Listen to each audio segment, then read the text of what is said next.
عزیزان گرامی، حسین ابن علی رضی اللہ تعالیٰ عنہ مکہ مکرمہ پہنچے تو آپ کا شاندار استقبال بھی ہوا. حضرت عبداللہ بن زبیر رضی اللہ تعالیٰ عنہ بھی وہاں تھے، پہنچے ہوئے تھے. سبوں نے آپ کا استقبال کیا اور مدینہ طیبہ سے آنے کے بعد سب لوگوں نے کہا مبارک ہو آپ کو، مکہ مکرمہ امن کی جگہ ہے، یہاں جنگ نہیں ہو سکتی. مکہ حرم ہے، وہاں تو چونٹیوں کو مارنا جائز نہیں، انسانوں کی بات دور کی، قتل و قتال حرم میں جائز نہیں. مولا حسین حرم کعبہ میں داخل ہوئے. یہ رمضان سے پہلے کی بات تھی، تقریباً شعبان میں آپ کی سواری مکہ میں داخل ہوئی. پورا رمضان المبارک آپ خانہ کعبہ میں رہے، حرم کعبہ میں رہے. رمضان کے بعد شوال جیسی آیا، اب کچھ حالات ایسے ہوئے کہ یزید نے اپنے خلفاء کو، اپنے گورنروں کو، اپنے امراء کو ہر جگہ پھیلا رکھا تھا. لیکن کوفہ ایک شہر ایسا تھا، کوفہ کی تھوڑی سی تاریخ میں آپ کو بتا دوں. کوفہ یہ 16 ہجری میں حضرت عمر فاروق رضی اللہ تعالیٰ عنہ کی خلافت کے زمانے میں بسایا گیا تھا. شروع سے ہی یہاں پر حضرت علی کے چاہنے والوں کی کثرت تھی. مولا علی شیر خدا رضی اللہ تعالیٰ عنہ سے محبت کرنے والے بہت زیادہ تھے، اسی لیے حضرت علی نے بھی خلافت کو مدینے سے اٹھا کر کے کوفہ پہنچایا. اور حضرت علی کے زمانے میں دارالخلافہ، خلافت ہاؤس کوفہ میں ہی رہا. آپ کے انتقال کے بعد امام حسن رضی اللہ تعالیٰ عنہ بھی کافی دن کوفہ میں رہے، اور پھر آپ کو کوفہ والوں نے ہی زہر دے کر کے قتل کیا.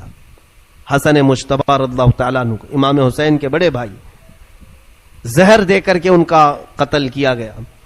امام حسن رضی اللہ تعالیٰ عنہ کے ساتھ بھی اور حضرت علی کے ساتھ بھی غلط ہوا تھا کوفہ میں، لیکن وہاں کے لوگ اب بھی اسی بات کے قائل تھے کہ ہم اہل بیت کے ساتھ ہیں، رسول اللہ کے گھر والوں کے ساتھ ہیں. جب کوفہ والوں کو یہ معلوم ہوا کہ یزید خلیفہ بن چکا ہے، امیر معاویہ کا انتقال ہوا، تو وہ لوگ امیر معاویہ کو بھی پسند نہیں کرتے تھے. اب یزید بیٹھ گیا تو اور دشمنی میں جلنے لگے.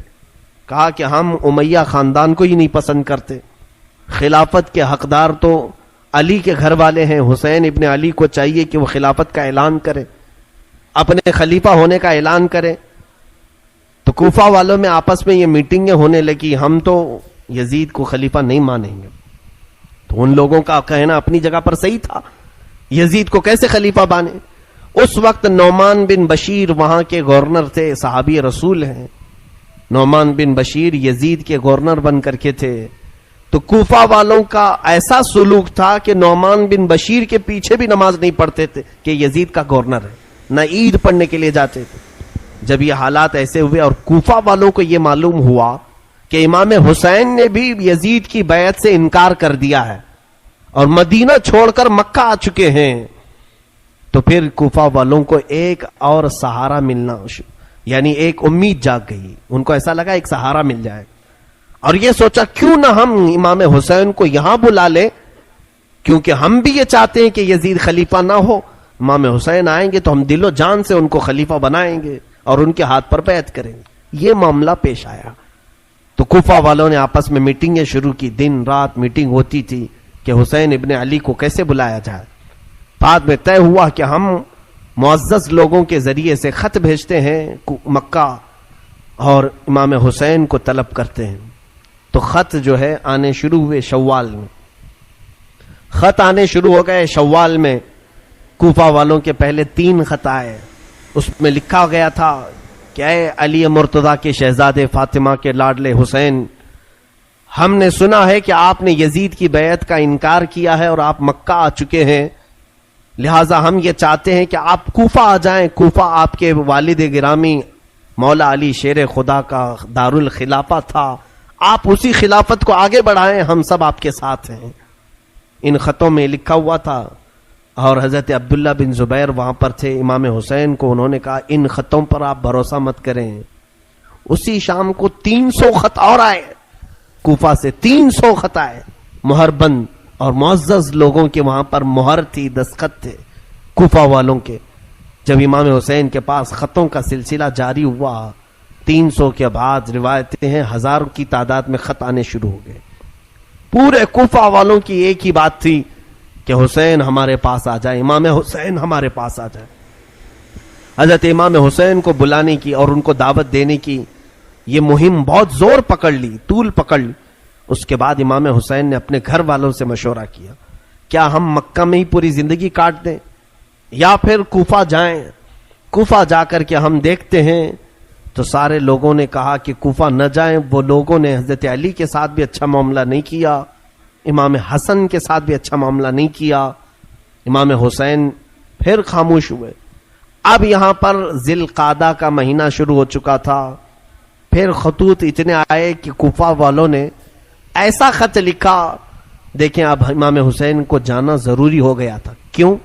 انہوں نے لکھا تھا کہ اے حسین ابن علی، امام علی مقام، قیامت کے دن اگر اللہ تعالی ہم سے سوال کرے کہ تم نے یزید جیسے فاسق و فاجر کو امام کیوں بنایا، کیوں اس کے ہاتھ میں بیعت کی، تو آپ سن لے، ہم اللہ کی بارگاہ میں یہ کہیں گے ہم نے تو تیرے رسول کے شہزادے کو بلایا تھا، انہوں نے اپنا ہاتھ ہمیں نہیں دیا، اس لیے ہم نے یزید کے ہاتھ میں ہاتھ دیا۔ یہ بلیک میل کرنے کا طریقہ ہے، اس طور پر ایموشنل کرنے کا طریقہ ہے۔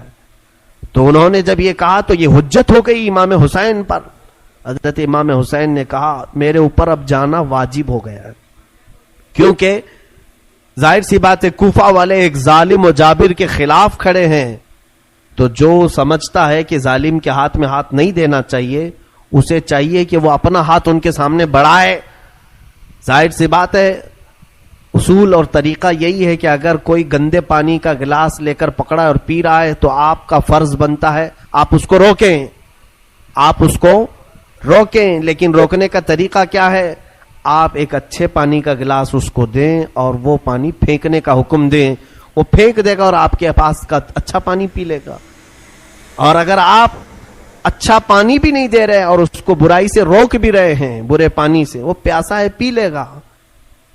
یہ اصول ہے، یہ دستور ہے۔ حسین اعظم رضی اللہ تعالیٰ عنہ جب یزید کی بیعت کا انکار کر چکے تھے تو ظاہر سی بات ہے اچھا خلیفہ بھی دینا آپ کی ذمہ داری ہو گئی تھی، اور اس کے سب سے زیادہ حقدار امام حسین تھے۔ حضرت حسین رضی اللہ تعالیٰ عنہ نے جب یہ کہا مجھ پر جانا واجب ہے تو بعض معزز صحابہ مکہ کے انہوں نے مشورہ کیا کہ پہلے آپ اپنے خاندان میں سے کسی بھروسے مند معتمد آدمی کو کوفہ بھیجیں، اگر وہ وہاں کے حالات لکھ کر آپ کے پاس بھیج دے آپ کوفہ چلے جائیں۔ تب میرے آقا امام علی مقام حسین اعظم رضی اللہ تعالیٰ عنہ نے اپنے خاندان میں حضرت امام مسلم بن عقیل، اپنے چچا کے بیٹے، حضرت علی کے بھائی تھے عقیل، سگے بھائی تھے، ان کے بیٹے امام مسلم، یعنی امام مسلم امام حسین کے چچیرے بھائی تھے، چچیرے بھائی۔ امام مسلم کو بلایا، کہا کہ میرے بھائی میں چاہتا ہوں کہ آپ کوفہ جائیں اور وہاں کے حالات دیکھ کر کے مجھے لکھ بھیجو، جیسے حالات ہوں گے میں سفر کروں گا۔ امام مسلم بن عقیل نے کہا ٹھیک ہے حضور، آپ کا حکم جیسا ہوگا میں چلتا ہوں۔ دوسرے دن وہ رخت سفر باندھ رہے تھے، ان کے دو ننھے سے شہزادے ساتھ میں تھے۔ تاریخ کی سچائیاں آج بھی خون کے آنسو رلا دیتی ہیں۔ محمد اور ابراہیم، دو ننھے شہزادے، باپ سے بہت زیادہ لگاؤ رکھتے تھے۔ امام مسلم، ان کے دو بیٹے محمد اور ابراہیم، جن کی عمروں میں اختلاف ہے، بعض نے لکھا ہے 8 اور 9 سال کی عمر کے تھے، وہ باپ کو چھوڑ کر رہتے نہیں تھے۔ تو امام مسلم نے کہا امام علی مقام سے کہ یہ ماں کو میرے بغیر ستائیں گے، پریشان کریں گے، سفر میں میں نے اپنے ساتھ لیتا ہوں۔ اجازت دی گئی، دونوں شہزادوں کو لے کر نکل پڑے۔ امام مسلم بن عقیل سفر کر کے جب کوفہ کی طرف آئے، کوفہ جیسے ہی آپ داخل ہوئے، کوفہ والے آپ کے استقبال کے لیے پورے راستے سجا چکے تھے، نعروں کی گونج میں آپ کو لایا گیا، جگہ جگہ آپ کے استقبال، ہر گھر میں دعوت، اور ہر گھر والا آپ کے لیے پلکیں بچھائے کھڑا تھا۔ امام مسلم بن عقیل جب کوفہ میں داخل ہوئے، لوگوں کی اور یہ جوش عقیدت، یہ محبت دیکھا آپ نے، اور اس کے بعد سارے لوگوں کو بلا کر کے کہا میں حسین ابن علی کا وکیل بن کر کے آیا ہوں، لہٰذا تم امام حسین کی بیعت چاہتے ہو، میرے ہاتھ پر بیعت کر لو، میں حسین ابن علی کی بیعت تم سے لینے آیا ہوں، وکیل بن کر ان کی بیعت لینے آیا ہوں۔ تو اس وقت کوفی لوگوں میں سے 12,000 لوگوں نے آپ کے ہاتھ پر بیعت کی، 12,000 لوگ بیعت کیے۔ یہ محبان اہل بیت کہلائے۔ حضور صلی اللہ علیہ وسلم کے گھر والوں سے محبت کا انہوں نے ایک عملی نمونہ پیش کیا۔ حضرت امام مسلم بن عقیل نے دیکھا حالات بہت اچھے ہیں، حتیٰ کہ وہاں کے گورنر جو نعمان بن بشیر تھے انہوں نے بھی حضرت امام مسلم بن عقیل کے ساتھ کوئی غلط معاملہ نہیں کیا، کوئی برا برتاؤ نہیں کیا، کیونکہ وہ صحابی رسول تھے۔ اگرچہ یزید نے ان کو گورنر بنایا تھا لیکن انہیں معلوم تھا کہ رسول اللہ کے گھر والے ہیں۔ انہوں نے حضرت امام مسلم بن عقیل کو بلا کر کے کہا، اے امام مسلم بن عقیل، یزید کو اگر یہ حالات کی خبر ہوگی تو وہ سختی کرے گا، وہ اپنی فوج کے ذریعے سے ظلم کر سکتا ہے، لہٰذا آپ مصلحت کا کوئی راستہ دیکھیں۔ تو اس دربار میں ایک شخص بیٹھا تھا جو یزید کا ہم نوا تھا، یزید کا خبری تھا، جاسوس تھا۔ اس نے نعمان بن بشیر کے خلاف یزید کو خط لکھا، کہا تمہارا گورنر نااہل ہے، یہاں حسین کی طرف سے وکیل بن کر کے مسلم بن عقیل آئے ہیں، پورے کوفہ کا ماحول تمہارے خلاف گرم ہو چکا ہے، سارے لوگوں نے حسین کی بیعت کر لی۔ یہ خط یزید کے ہاں پہنچا۔ ادھر امام مسلم بن عقیل نے حالات دیکھے، بہت اچھے تھے، گھر گھر میں اہل بیعت کے چرچے تھے۔ امام مسلم بن عقیل نے اسی دن خط لکھا مکہ اور روانہ کر دیا۔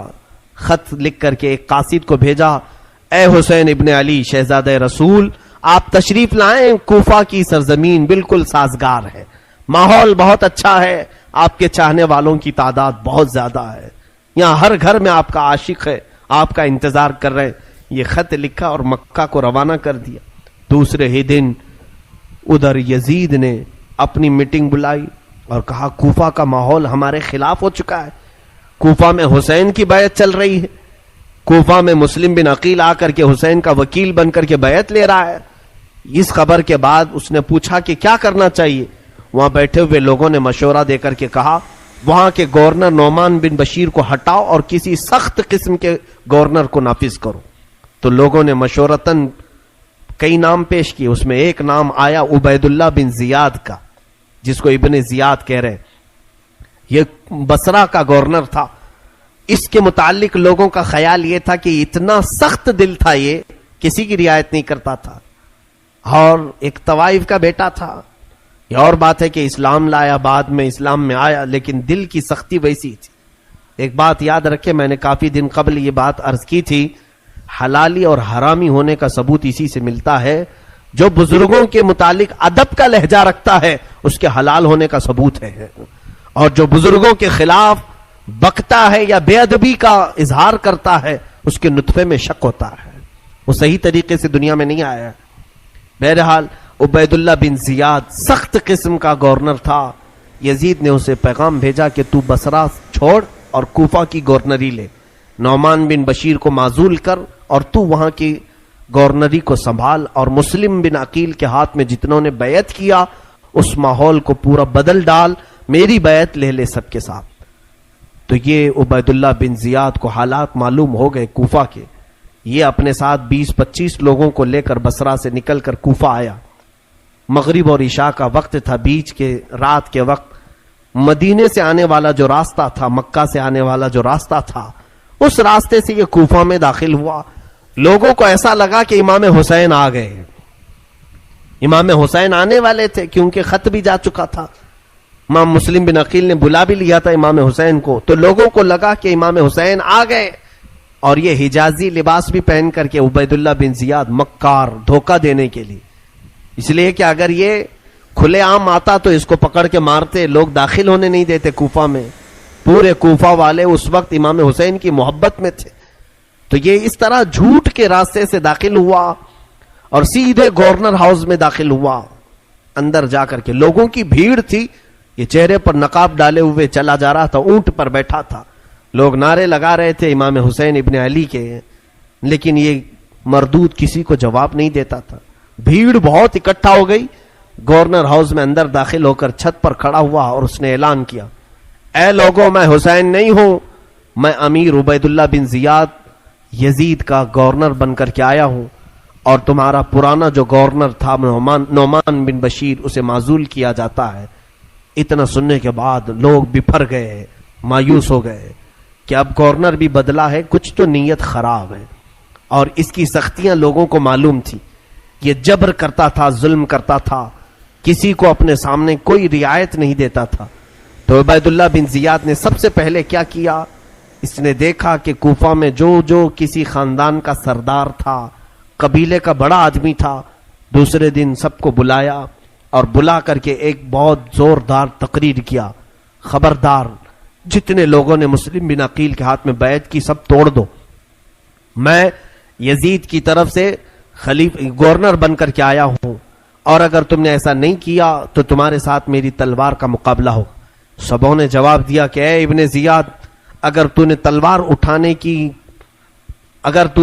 اٹھانے کی غلطی کی تو پھر ہماری تلواریں بھی تیرا مقابلہ کریں گی۔ اس کے ساتھ بہت بحث ہوئی، اس نے جتنے لوگ وہاں آئے تھے ان کو اپنے فوجیوں کے ذریعے سے گرفتار کر لیا اور گورنر ہاؤس میں بند کر دیا۔ حضرت مسلم بن عقیل رضی اللہ تعالیٰ مختار بن عبید ان کے گھر میں قیام پذیر تھے، اور ان کے بعد پھر حضرت ہانی بن عروہ ایک صحابی تھے، ان کے گھر میں آپ قیام کر رہے تھے۔ ہانی بن عروہ ایک بڑی عمر کے معزز خاندان سے تعلق رکھنے والے بنی مزعج قبیلے کے شخص تھے، سردار تھے۔ ہانی بن عروہ نے کسی کو نہیں بتایا کہ امام مسلم بن عقیل وہاں ہیں۔ امام مسلم کے ساتھ اب حالات کیا ہوئے دیکھیے۔ دوسرے دن امام مسلم بن عقیل نے پورے کوفہ والوں کو آواز دی، کہا کہ اے کوفہ والوں چلو اور گورنر ہاؤس کا گھیراؤ کرتے ہیں۔ اس وقت آپ کی آواز پر 30,000 لوگ جمع ہوئے، اور عبید اللہ بن زیاد گورنر ہاؤس میں ہے، پورا گورنر ہاؤس گھیراؤ کیا۔ امام مسلم بن عقیل اگر صرف ایک اعلان کرتے تو اینٹ سے اینٹ بجا دیتے، اسی دن اس کا خاتمہ ہوتا، لیکن یہ اہل بیت کا گھرانہ ہے، خون پسند نہیں کرتے، اور خاص طور پر مسلمانوں میں کیسے پسند کریں۔ امام مسلم بن عقیل نے سوچا کہ بات چیت سے معاملہ حل کروں۔ عبید اللہ بن زیاد کو پکارا اور کہا کہ اگر تو کوفہ والوں کے ساتھ سختی کرے گا تو ہم تیرے ساتھ سختی کریں گے۔ اس نے ماحول کو گرم دیکھ کر کے کیا کیا، جتنے وہ سرداروں کو نظر بند کر کے رکھا تھا ان کو گورنر ہاؤس میں پھر سے طلب کیا اور کہا جتنے تمہارے خاندان والے گھروں والے یہ آئے ہیں مسلم بن عقیل کے ساتھ، چھت پر چڑھ کر کے انہیں اعلان کر دو کہ سب مسلم کی سے الگ ہو جائیں، نہیں تو پھر تمہارے خاندانوں کو بھی میں تباہ کر دوں گا اور تمہاری گردنوں کو بھی صحیح نہیں چھوڑوں گا۔ ان پر یہ بات اثر کر گئی، وہ سب کھڑے ہوئے، ان کے خاندانوں والے بہت سارے تھے مسلم بن عقیل کے ساتھ، تو سبوں نے چھت پر کھڑے ہو کر کے کہا کہ اے لوگوں، اگر ہماری جان کی امان چاہتے ہو تو چھوڑ کے ہٹ جاؤ، امام مسلم بن عقیل کے سے ہٹ جاؤ، یہ عبید اللہ بن زیاد اور یزید بہت سخت ہیں، تمہیں بھی مار ڈالیں گے ہمیں بھی مار ڈالیں گے۔ ان لوگوں کو جب چھت پر چڑھے ہوئے دیکھا تو سب کی نیتیں بدل گئیں، ارادے بدل گئے، سب منتشر ہو گئے، یہاں تک کہ روایت میں امام مسلم بن عقیل اس دن شام میں جب مغرب کی نماز اور عشاء کی نماز کوفہ کی جامع مسجد میں پڑھانے کے لیے تھے تو تقریباً 12,000 لوگ آپ کے پیچھے نماز پڑھ رہے تھے، 12,000 لوگ نماز پڑھ رہے تھے۔ پھر فجر میں جب آپ وہاں نماز کے لیے تھے تو سوائے آپ کے 2 چھوٹے بچوں کے کوئی نہیں تھا صف میں، پوری صفوں میں کوئی نہیں تھا۔ کوفہ والے اچانک تبدیل ہو گئے، اسی لیے آج تک کوفہ کا نام اتنا بدنام ہے کہ دھوکہ دینے والے کو کوفی کہا جاتا ہے، غدار آدمی کو کوفی کہا جاتا ہے۔ کوفہ والوں نے رسول اللہ کے گھر والوں کو اچانک چھوڑ دیا بیچ راستے میں۔ امام مسلم بن عقیل نے کہا ہائے محرومی اس حالت میں ان لوگوں نے لایا، وہ کہاں ہے وہ نعرے، وہ کہاں ہے وہ خطوط جو لکھے جا رہے تھے۔